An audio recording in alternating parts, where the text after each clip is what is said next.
What's going on, fam? Welcome back to the channel. It is currently Monday and it is finally time to get the tires mounted onto the Evo 9. A couple days ago we got these wheels completely reconditioned, fixed all the curb rash, powder coated them a very nice gloss black, and we went in to get the tires mounted and the tire shop could not do it. So we just set the wheels up on the car to see how it would look. Let's pull the wheels off, head into the tire clinic, get the tires mounted, come back home, get them on the car, get the car on the ground, see if we need to adjust the suspension at all, and if not, we should be pretty much done with the Evo 9. I'm super stoked to get this car 100% and just drive it a little bit and enjoy the car and then move on to the next project.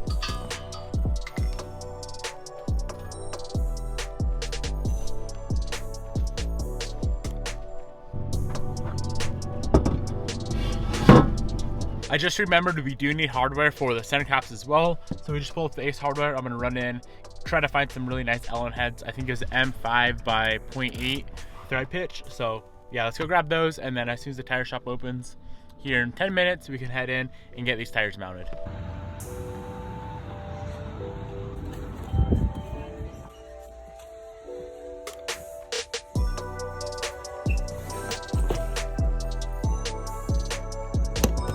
These ones are not stainless. I'm pretty sure those have rust right away. And I don't know if they have any stainless Allen heads. I'm not seeing them.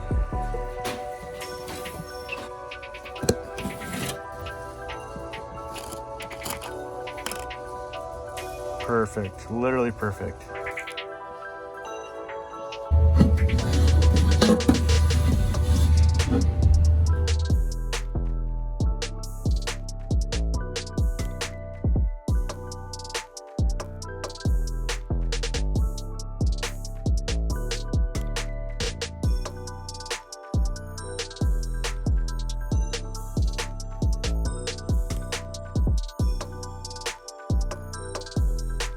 All right, we are back home. Let's throw the wheels on the car, get it on the ground, get it out of the shop, maybe wash it, but probably not because gravel driveway issues, and see how she looks.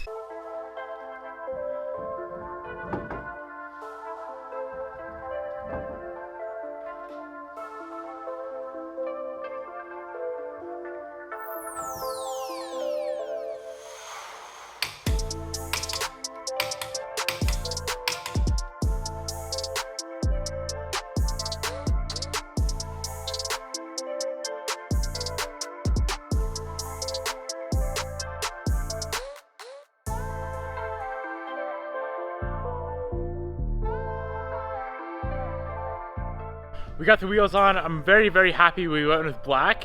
I think black on their Nardo Gray looks way better than the white. And then of course the raised versus the old XXRs. I don't know, I just think this is the ultimate setup for this car. The last thing to do is get these center caps installed. So one of the subscribers made these Boston center caps specifically made for the 57 Extremes. Let's go ahead, get these guys bolted on and see how it looks. So the heads of these Allen heads are actually too big. We're gonna have to go back to the hardware store, get a little bit different of a style, but that's how she'll look. That is so freaking sick. I like how the logo on that center cap matches that Nardo Gray. Well guys, here she is outside. I know it's a bit dirty, but it looks so freaking amazing. Not super low, not super slammed. I feel like it's a good enough height to where it looks good, but we're not gonna be ripping front lips off all the time. I think that looks so freaking amazing.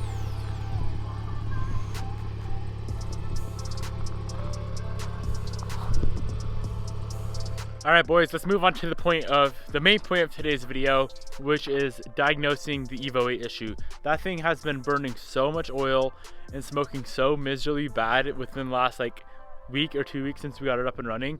And I'm 99% sure we floated a valve. We're running HKS 272 cams, and as far as I know, I didn't build this head or this motor originally. I never even thought of checking the valve springs when we had this motor out last, but it's got HKS 272 cams and pretty dang sure they're stock OEM valve springs. My guess is that we floated a valve, most likely crushed one of the valve stem seals. I'm gonna go ahead and fire up the car right now. This is the Evo 8 I'm talking about. Let's go ahead and fire up the car and let me show you guys how bad it smokes on startup.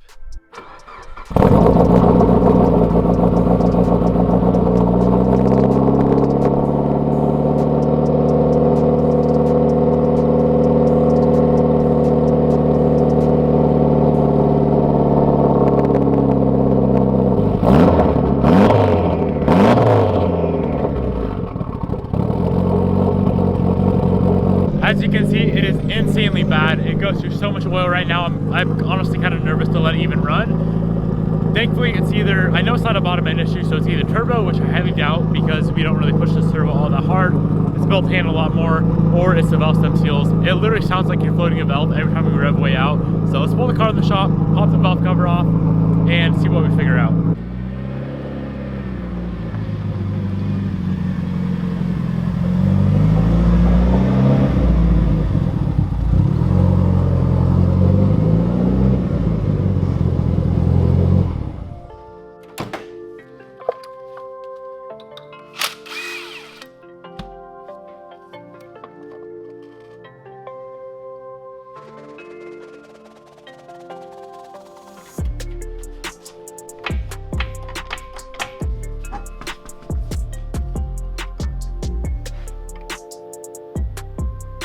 This is where we stand right now, guys. Timing belt is off, cams are out, rockers are out. Next, we're gonna compress each cylinder individually with air. Grab the spring compressor tool, compress the springs, get the keepers and retainers out, get the springs off, swap out the seals, get the new springs on, and completely reassemble. I was a little bit worried it may be bottom end. I was confident that it wasn't, but I was worried at the same time. So I did a compression test, and we are at 160 psi across the board. So I know 100% has to be these valve stem seals.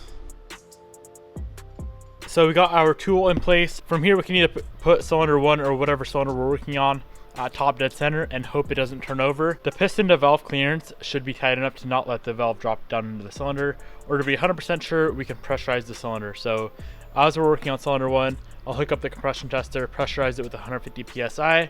That'll be obviously enough, more than enough pressure to keep the valve from falling down in the cylinder. We'll tighten down this Allen bolt right here. That'll compress the spring, pull the keepers out, pull the retainer out, and go from there.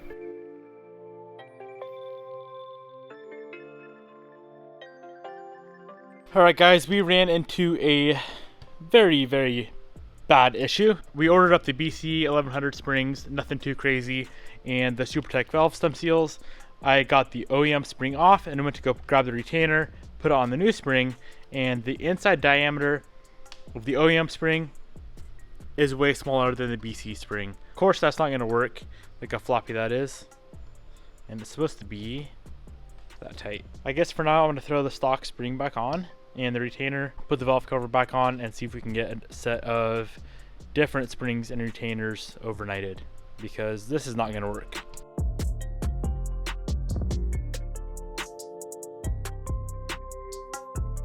Well, guys, things don't always go as planned. All we can really do from here is just wait for the proper BI springs to come in.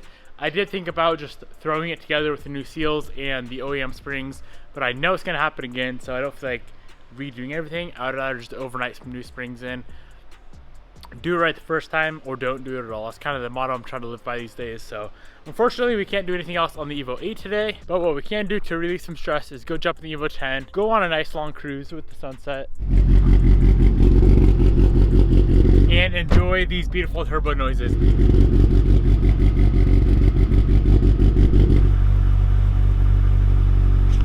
It kind of sucks, things don't always go as planned.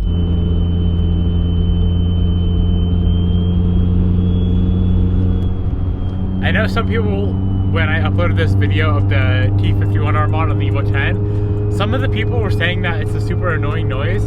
I don't know how a loud turbo, or since when has a loud turbo ever been an annoying noise. I think it's one of the coolest things I've ever freaking done on this car. I think it sounds sick. There's a few comments where it was like alternator noise, alternator whine sounds, but I think it sounds absolutely amazing. I know it's not for everybody. I think it's absolutely awesome, but I can totally get it, totally understand if you don't like it or you think it'd get annoying over time. I could see that, but for me, I think it's super sick.